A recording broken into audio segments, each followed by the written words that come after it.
Revenue Mobilization, Allocation and Fiscal Commission has officially begun the review of Nigeria's revenue allocation formula, a major step towards achieving a more equitable distribution of the country's resources.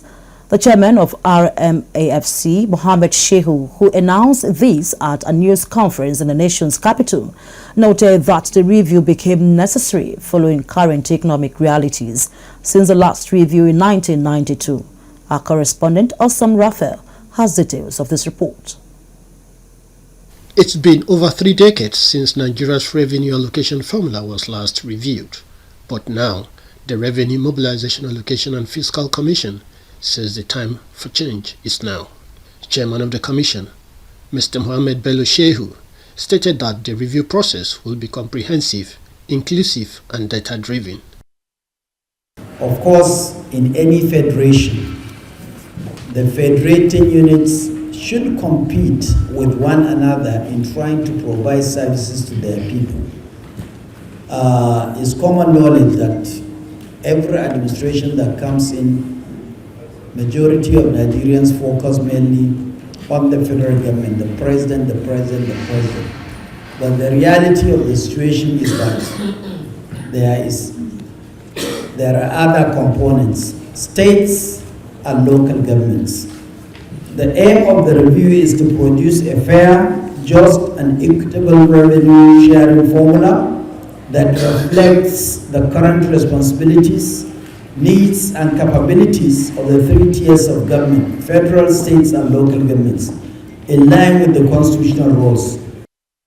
Currently, the federal government receives 52.68% of revenue from the federation account, while state governments get 26.72% and local governments take 20.60%.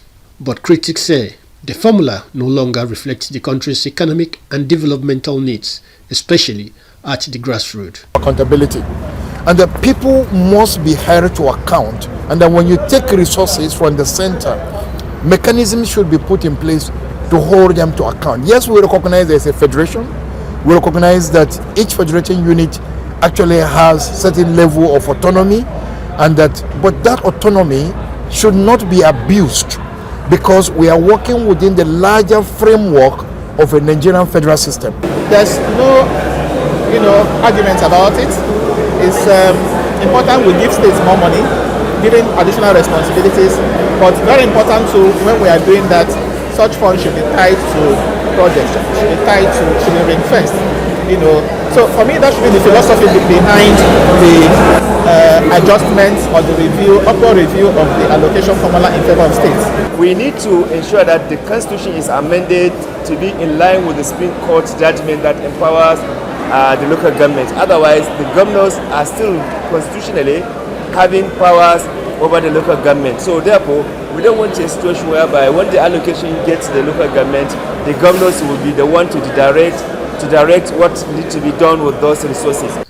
To address these concerns, Revenue Mobilization, Allocation and Fiscal Commission will conduct public hearings across all 6 geopolitical zones. The Commission promises a transparent process, with the final report expected to be submitted to President Bola Tinubu for onward transmission to the National Assembly, and if approved, a new revenue formula could significantly reshape how funds are distributed and how development is delivered across the country. Raphael, ADBN News.